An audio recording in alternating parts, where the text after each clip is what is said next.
.bd সংবাদপত্রে বাংলাদেশ অনুষ্ঠান থেকে আমি রেজানুর রহমান আপনাদেরকে স্বাগত জানাচ্ছি। বিভিন্ন জাতীয় দৈনিকে প্রকাশিত খবরের বিশ্লেষণ নিয়ে আমাদের আজকের এই অনুষ্ঠানে অতিথি হিসেবে উপস্থিত আছেন বিশিষ্ট রাজনৈতিক বিশ্লেষক সুভাষ সিংহ রায়। দাদা কেমন আছেন? ভালো মন্দ যাহাই আসুক সত্তর এলাও সহজে। আমরা কি মাস্ক খুলেই বোধহয় কথা বলতে পারি নাকি? না, আমি সবসময় যেহেতু একজন ওষুধবিদ হিসেবে আচ্ছা, আমি সবসময় এই কাজটি করি। আচ্ছা, আমি মাস্ক খুলেছি, জি, অসুবিধা নেই। সৃষ্টিকর্তা আমাকে নিশ্চয়ই রেহাই মানে কি বলবো প্রোটেক্ট করবেন ইনশাল্লাহ। আমরা একটু পত্রপত্রিকার হেডলাইন পড়ে শোনাই আপনাকে, তারপর কথা বলি। প্রথম আলোতে শিরোনাম হয়েছে করোনা পরিস্থিতি আরো খারাপের শঙ্কা, সংসদে আলোচনা, বড় চোরদের দুর্নীতিতে মাথা হেট হয়ে যায়, নতুন শর্তে বাড়লো বিধিনিষেধ, খুলছে না শিক্ষা প্রতিষ্ঠান। ইত্তেফাক শিরোনাম করেছে করোনা উত্তর দক্ষিণ অঞ্চলের সংক্রমণ বাড়ছে আশঙ্কাজনক হারে, দেশে চিহ্নিত কিছু বড় চোর, লজ্জায় মাথা হেট হয়ে যায়। কালের কণ্ঠের শিরোনাম ঐতিহাসিক 6 দফা দিবস আজ, এবারে চীনের সিনোভ্যাকের অনুমোদন দেশ জুড়ে, একই দামে মিলবে ব্রডব্যান্ড সেবা, সর্বনিম্ন 500 টাকা, সর্বোচ্চ 1200 টাকা। সমকাল শিরোনাম করেছে ঢাকা ওয়াসা কর্মচারী সমিতির 445 কোটি টাকা লোপাট, জলবদ্ধতায় তবে চট্টগ্রামের কি নিয়তি, 3.5 কোটি টাকা গেল কোথায়, ঐতিহাসিক 6 দফা দিবস আজ। জনকণ্ঠ শিরোনাম করেছে আসছে বৈদ্যুতিক ট্রেন, ঐতিহাসিক 7 জুন আজ, বিধিনিষেধ 16 জুন পর্যন্ত বাড়ল, বিশ্বকাপ ফুটবল বাছাই ভারতকে হারাতে আশাবাদী বাংলাদেশ। আমাদের সময় শিরোনাম করেছে ঠিকানার সব চূড়ান্ত, অপেক্ষা পৌঁছানোর, এত পানি আগে দেখেনি চট্টলা, গবেষণা ভারতবর্ষে ভয়াল হচ্ছে বর্ষার রূপ, বাসে নৈরাজ্য ভাড়াও ডাবল, অর্থ পাচার নিয়ে সংসদে ক্ষোভ, মানব জমিনের শিরোনাম। সংগ্রাম শিরোনাম করেছে সামাজিক নিরাপত্তা বেষ্টনী খাতের বিশাল বরাদ্দে শুভঙ্করের ফাঁকি। ইনকিলাব শিরোনাম করেছে বাজেটে মধ্যবিত্ত নেই, জুন মাসে স্বস্তিকর যাবে বলে মনে হচ্ছে না। সময়ের আলো শিরোনাম করেছে করোনা নতুন হটস্পট, বাড়ছে সংখ্যা। দাদা, আজকে ঐতিহাসিক 7 জুন, ঐতিহাসিক মানে আমরা যেটাকে বলি যে 6 দফার মধ্যেই বাঙালির মুক্তির সনদ নিহিত ছিল। বঙ্গবন্ধুর এই 6 দফার পরেই তো আসলে আমাদের সমস্ত কিছু আমাদের নিয়ন্ত্রণে এসে যায়, স্বাধীনতা ত্বরান্বিত হয়। 6 দফা থেকে 1 দফা। জি, আপনার কাছে জানতে চাই। আজ যে 7ই জুন, আজ থেকে 55 বছর আগে আমাদের এই দিনটির কথা আমাদের সকলকে স্মরণ করতেই হবে। সব্যসাচী লেখক সৈয়দ শামসুল হক তার এক লেখায় উল্লেখ করেছিলেন, তিনি দেশের বাইরে তখন ছিলেন, বঙ্গবন্ধুর সাথে দেখা করতে গিয়েছিলেন লন্ডনে। কেননা তখন সৈয়দ শামসুল হক বিবিসিতে কর্মরত ছিলেন। তাকে হঠাৎ করে সামনে পেয়েই, বঙ্গবন্ধুকে সামনে পেয়েই সৈয়দ শামসুল হক জিজ্ঞেস করেছিলেন, আমাকে একটু 6 দফা বুঝিয়ে বলবেন? আচ্ছা আচ্ছা।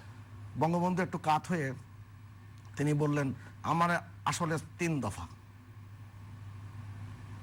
এক হচ্ছে কত নিছো, কবে দিবা, কবে যাবা। তিনি আঙুল দেখা দেখে বলেছিলেন কত নিছো, কবে দিবা, কবে যাবা। এবং কমরেড মুজাফফর আহমদকে তিনি বলেছিলেন যে আরে মিয়া বুঝলা না, আমি একটু ঘোরাইয়া কইলাম, আসলে এটা ছিল 1 দফা। এবং আপনি যদি অধ্যাপক সিরাজুল ইসলাম চৌধুরীর একটা বিখ্যাত বই আছেন যে 2 বাঙালি লাহোর যাত্রা, অসাধারণ বর্ণনা দিয়েছেন অধ্যাপক সিরাজুল ইসলাম চৌধুরী।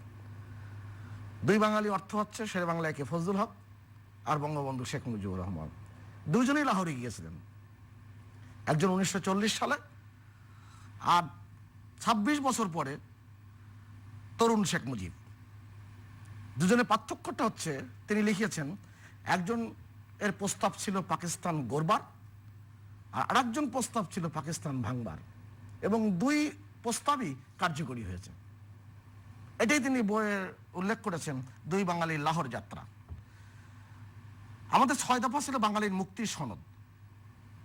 বঙ্গবন্ধু শেখ মুজিবুর রহমান যেই প্রস্তাব উত্থাপন করেছিলেন সেই প্রস্তাব ওখানে গৃহীত হয় নাই লাহোরে।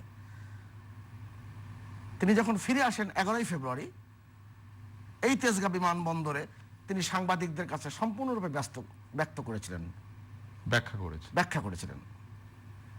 এবং তখনকার সময়টা খুবই গুরুত্বপূর্ণ সময়। 7ই জুন কিন্তু বঙ্গবন্ধু শেখ মুজিবুর রহমান কারাগারে ছিলেন, কিন্তু আমি বলছি সেই 11ই ফেব্রুয়ারির কথা। এবং এই যে ফেব্রুয়ারি মাস থেকে জুন মাস, এই সময়টার ভিতরেই সারা বাংলাদেশে সুরের আগুনের মতো ছড়িয়ে পড়েছিল বঙ্গবন্ধু শেখ মুজিবের 6 দফা। এমনকি তখন যখন 6 দফা দেওয়া হয়েছিল, আওয়ামী লীগের যিনি সভাপতি ছিলেন মৌলানা আব্দুর রশিদ তর্কবাগীশ, তিনি এই 6 দফার পক্ষে ছিলেন না। কেননা বঙ্গবন্ধু শেখ মুজিবুর রহমান যেই দাবি উত্থাপন করেছিলেন, সেই দাবির সাথে অনেকেই একমত হতে পেরেছিলেন না। কিন্তু তিনি তার নেতৃত্বের গুণাবলী দিয়ে এবং জনগণের যে ঐক্যতা দিয়ে তিনি কিন্তু সেটাকে আওয়ামী লীগের কাউন্সিলে কিন্তু পাশ করিয়েছিলেন। তার পরবর্তীতে তিনি বেরিয়ে পড়েছিলেন দ্রুত বাংলাদেশের এ প্রান্ত থেকে প্রান্ত, এবং এই মাথায় গিয়েছেন, ও মাথায় গিয়েছেন, সাইকেলে গিয়েছেন, হেঁটে গিয়েছেন, বিভিন্ন যানবাহনে গিয়েছেন।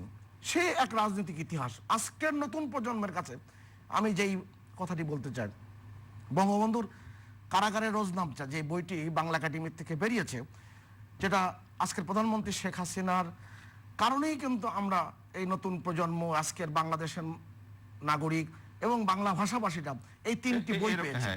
এরকম একটি আমরা ইতিহাস 3টে বই পেয়েছি। আর তার চেয়ে বঙ্গবন্ধু সিক্রেট ডকুমেন্টসের আমরা তো 14 খণ্ডের কথা জানি, ইতিমধ্যে 7-8 খণ্ড বেরিয়ে গেছে।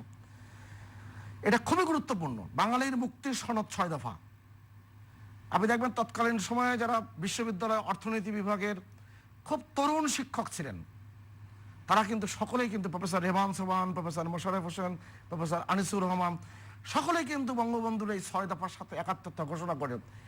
এইটার যে কিভাবে বাঙালির মুক্তির সনদ, সেটাও কিন্তু তারা শিক্ষাঙ্গনে ব্যাখ্যা করেছেন এবং সুধী সমাজের কাছে উপস্থাপন করেছেন। এই অসাধারণ একটা বিষয়।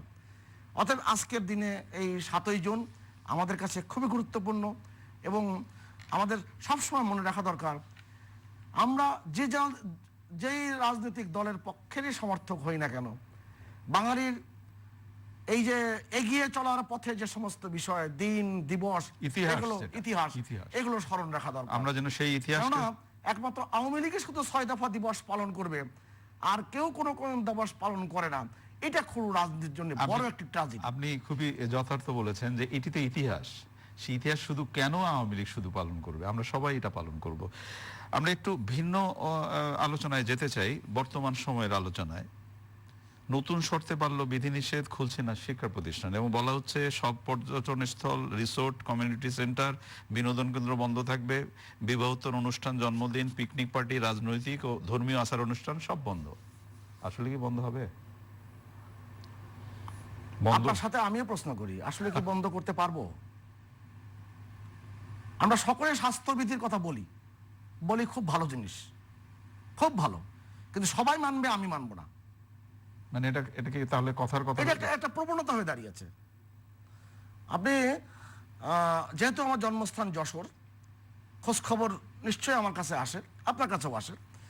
সীমান্ত এলাকায়, বিশেষ করে বেনাপোলের এই চৌগাছা, এই এলাকাগুলোতে আমি কালকেই শুনলাম, আমি কিন্তু আতঙ্কিত, যে গ্রামে গঞ্জে সবারই সর্দি কাশি জ্বর রয়েছে, অথচ মানছে না। সর্দি কাশি জ্বর যখন হচ্ছে, তারা মনেই করে নিয়েছে যে এটা কিছু হবে না, এবং তারা বাজারঘাটে যাচ্ছে, তারা মাস্ক পরছে না, তাদের মতো করেই চলছে। এবং মনে রাখা দরকার, অনেকে যা বলে থাকেন যে, যেটা টেলিভিশন সাক্ষাৎকারে একজন ব্যক্তি এবার যাওয়ার পথে, বাড়ি ফেরার পথে, বাড়ি যাওয়ার পথে, সে যে সাক্ষাৎকার দিয়ে বলেছে গণমাধ্যমকে, যে জিজ্ঞেস করা হয়েছিল আপনি কেন মাস্ক পরছেন না, বলে আমার নানার পরিবারে কারো দাদার পরিবারে কারো হয়নি, আমার আশেপাশে কারো হয়নি, তা আমি মাস্ক পরে মরবো নাকি? এই যে মানুষের ভিতরে যে এই প্রবণতা ঢুকেছে, এটা একদম মূর্খতা, সেটা তো আছেই। এবং অনেক জ্ঞানী গুণী ব্যক্তিরাও কিন্তু আমি দেখি এই কাজগুলো করে থাকেন, এবং অনেকে বলেন যে আমার করোনা হবে না, অনেকে করোনা হয়নি বলছেন। পৃথিবীতে কোনো মহামারীতে 1000 মানুষের মধ্যে 1000 লোক আক্রান্ত হবে না। এটা আপনি যদি মহামারীর ইতিহাস দেখেন, সেই ইতিহাস থেকে আমরা জানা যায়। আমাদের যে রাজশাহী, চাঁপাইনবাবগঞ্জ, সাতক্ষীরা, যশোর, খুলনা, এটা যে হটস্পট হয়েছে তার তো একটা বৈজ্ঞানিক কারণ আছে, ব্যাখ্যা আছে। ভারতে যে ভয়ঙ্করভাবে ছড়িয়ে পড়েছে এবং যেটাকে ভারতীয় সরকার যেটা বলছে এটাকে ভারতীয় ভ্যারিয়েন্ট বলা ঠিক নয়, তারপরেও মানুষের কাছে কিন্তু এই ডেল্টা ভ্যারিয়েন্ট এসেছে। ভিয়েতনামে আর একটি ভ্যারিয়েন্ট, যেই ভিয়েতনাম খুব দক্ষতার পরিচয় দিয়েছিল করোনা মোকাবেলার ক্ষেত্রে, তাদের কাছে ব্রিটেনের ভ্যারিয়েন্ট আর ভারতের ভ্যারিয়েন্টের একটা হাইব্রিড ভ্যারিয়েন্ট তারা খুঁজে পেয়েছে। মালয়েশিয়াতে সংক্রমিত হচ্ছে। অতএব আপনি যুক্তরাজ্য ভ্যাকসিন কার্যক্রম সফলতার মধ্য দিয়ে তারা যে স্বাভাবিক জীবনে ফিরে আসার প্রক্রিয়া গিয়েছে, একসময় তো তাদের অবস্থা খুবই ভয়ঙ্কর ছিল, কিন্তু তারা সেই বিজ্ঞানের কাছে ফিরে গেছে, বিজ্ঞানকে সাথে নিয়েছে। এবং এই যে আমাদের দূরত্ব বিধি, সঙ্গ নিরোধ, এই বিষয়গুলো আমরা কোনোভাবেই কিন্তু বোধগম্যতায় আনছি না এবং মান্যতার জায়গায় আনছি না, গুরুত্বও দিচ্ছি না। এবং আপনি দেখেন এই যে ব্ল্যাক ফাঙ্গাস, ভারতে যে 12,000-15,000 ব্ল্যাক ফাঙ্গাস রোগীর কথা আমরা শুনছি, এটা তো বৈজ্ঞানিক কারণ আছে। আপনি এই চিকিৎসায় আপনি যত্রতত্র স্টেরয়েড ব্যবহার করেছেন, বুঝে না বুঝে করেছেন, চিকিৎসকরাও দিয়েছেন। স্টেরয়েডের অতিরিক্ত ব্যবহারের এই রোগের একটা বড় কারণ। মেডিকেল অক্সিজেনের জায়গায় আমি যখন ইন্ডাস্ট্রিয়াল অক্সিজেন ব্যবহার করেছি, আনন্দবাজার পত্রিকার তাদের যে বিশ্লেষণ সেখানে বলেছে যে তারা এই ইন্ডাস্ট্রিয়াল অক্সিজেনের মধ্য দিয়ে, এই মাস্কের মধ্য দিয়ে আসতে পারে। নানান রকম কারণ আছে। ইমিউনিটির ক্ষেত্রে অনেক রকম কথা কিন্তু বৈজ্ঞানিক ব্যাখ্যা বিভিন্ন সময় দেওয়া হয়।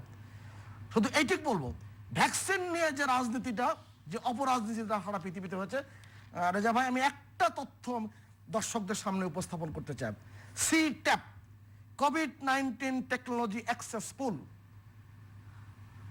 বৈশ্বিক যে উদ্যোগ বলা হয়েছিল, এই CTAP-এ যারা ভ্যাকসিন উৎপাদন করেছেন তারা এই ওষুধ কোম্পানিগুলো এখানে যোগ দিবে। এখনো পর্যন্ত এই 7ই জুন 2021 পর্যন্ত একটি ওষুধ কোম্পানিও যোগ দেয় নাই। তার মানে সমস্ত বৈশ্বিক উদ্যোগগুলো সমস্ত ব্যর্থতার দিকে যাচ্ছে, যে কারণে ধনী রাষ্ট্রগুলো ঠিকই ভ্যাকসিন পেয়েছে, অতিরিক্ত পেয়েছে। এখন আমরা যুক্তরাষ্ট্রের কাছে আহ্বান জানিয়েছি আমাদেরকে ভ্যাকসিন দেওয়ার জন্য। জুনের মধ্যে অ্যাস্ট্রাজেনেকার টিকা আসবে। আমাদের টিকা প্রকল্প খুব গতিময়ভাবে শুরু হয়েছিল। যখনই ভারতের এরকম একটা ভয়ঙ্কর অবস্থা তৈরি হয়েছে, স্বাভাবিক কারণে সেই পরিস্থিতি কিন্তু ছেদ পড়েছে। আর একটা কথা প্রায় অনেকে বলে থাকেন, দুটো বিষয় আপনার কাছে বলি, যেহেতু বাজেট নিয়েও আমরা কথা বলছি প্রতিদিন, প্রায় মানুষ কিন্তু বলে থাকেন যে ঘাটতি বাজেট। আমার কিন্তু মাথায় ঢোকে না যে সারা পৃথিবীতে যত উন্নত রাষ্ট্র আছে, কোন উন্নত রাষ্ট্রে ঘাটতি বাজেট হয় না। যত বেশি কার্যকরী বাজেট তত বেশি ঘাটতি বাজেট, এবং যত বেশি মানুষের জন্য বাজেট কার্যকরী। আমি একটা তথ্য দিই, যুক্তরাষ্ট্রের জিডিপির তুলনায় বাজেটের ঘাটতি হচ্ছে 15.2%। গত বাজেটের হিসাব বলছি। যুক্তরাজ্যে 14.3%। আপনি যদি জাপানে যান 12.62%। আপনি যদি ভারতে যান 9.3%। আর বাংলাদেশে ঘাটতির পরিমাণ 6.2%। অথচ আমরা কিন্তু এই কথাটা প্রায় বলি, ঘাটতি বাজেট। বাজেটের যে প্রক্রিয়াগুলো সেটা কিন্তু আমাদের বোঝা প্রয়োজন। এবং এই যে আজকের যে বাংলাদেশে আপনি চিন্তা করে দেখুন তো, কখনো কিন্তু কেউ ভেবেছে 9,500 কোটি টাকা শুধুমাত্র সারে ভর্তুকি আসবে? এবং এই কৃষিতে যে ভর্তুকি, সেই ভর্তুকি যে কত পরিমাণ কাজে দিয়েছে গত 12 বছরে, গড়ে 9,000 কোটি টাকা ভর্তুকি প্রতি বছরে কিন্তু দেওয়া হয়েছে। যদিও গত বছর 1,000 কোটি টাকা কিন্তু খরচ করা যায়নি। আপনি দেখেন কৃষি যন্ত্রাংশ, এই যন্ত্রাংশের ওপরে 50-70% ছাড় দেওয়া হয়েছে। এই যে কোভিডকালীন সময়ে গত মে মাসে 2,10,00,000 মেট্রিক টন যে হাওরে যে ফসল উৎপাদিত হয়ে এবং চালে রূপান্তরিত করা হয়েছে, সেই জায়গায় কিন্তু এইগুলো কম্বাইন হারভেস্টার, রিপার, এগুলো একেবারে দ্রুততার সময়ের মধ্যে এই 50-70% ছাড়ে কিন্তু কৃষকদের দেওয়া হয়েছে। এই অগ্রগতিগুলো কিন্তু আমাদের সামনে আছে। আমাদের অনেক ব্যর্থতা আছে। আমরা যে বাজেট যাই হোক না কেন, স্বাস্থ্য খাতের বাজেট শেষ করছে জায়গায়, আপনি যদি 32,000 কোটি টাকার বাজেট যদি দেখেন এবং সেই বাজেটের সাথে আরো অনেক মন্ত্রণালয়ের টাকা যোগ হবে স্বাস্থ্য খাতে, সব মিলে 45,000 কোটি টাকা, 50,000 কোটি টাকা, সেই টাকার সদ্ব্যবহার হচ্ছে কিনা। আপনাকে একইভাবে আপনি প্রসঙ্গক্রমে আপনার কাছে আরেকটি শিরোনাম তুলে ধরি। আপনি যেটা বললেন সদ্ব্যবহার হচ্ছে না, অনেক পত্রিকায় এই হেডলাইনটি এসছে, বড় চোরদের দুর্নীতিতে মাথা হেট হয়ে যায়। এবং সরকারি দলের একজন সাংসদ বলেছেন, বড় চোরদের দুর্নীতি অর্থ পাচারের কারণে ঘৃণা ও লজ্জায় মাথা হেট হয়ে যায়, এসব বিষয়ে শক্ত পদক্ষেপ প্রয়োজন। বিরোধী দলের একজন এমপি বলেছেন, গত 1 বছরে স্বাস্থ্য মন্ত্রণালয়ে যে বরাদ্দ ছিল তা জনকল্যাণের কল্যাণে বা সঠিকভাবে কোভিড নিয়ন্ত্রণে এসেছে, একথা সরকার বলতে পারবে না। আপনার কথার সূত্র ধরেই বলছি। আপনি সরকারি দলের যে সংসদ সদস্যের উদ্ধৃতির কথা উল্লেখ করলেন, জি, আশরাফ তিনি আলী আলী আশরাফ, তিনি 7 বারের সংসদ সদস্য এবং ডেপুটি স্পিকারও ছিলেন কুমিল্লার চান্দিনার।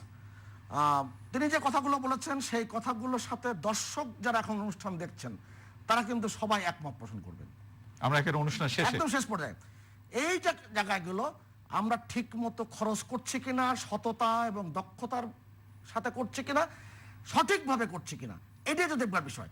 টাকা কিন্তু মাননীয় প্রধানমন্ত্রী শেখ হাসিনার সময় টাকার যে কোনো সমস্যা না, আমরা পদ্মা সেতু দেখিয়েছি, আমরা 10টা প্রকল্প এবার যে 51,000 কোটি টাকা দেওয়া হয়েছে, জলবায়ু ক্ষেত্রে 1,221 কোটি টাকা দেওয়া হয়েছে, এগুলো সবই আমাদের কোনো অর্থের কোনো অসঙ্গতির নেই, অর্থের কোনো সংকট সংকট হচ্ছে আমাদের সততার, দক্ষতার।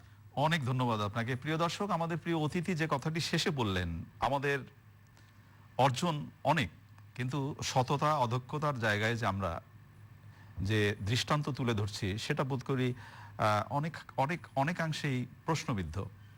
সবাই ভালো থাকবেন। আগামীকাল নিশ্চয়ই এই সময় আবার কথা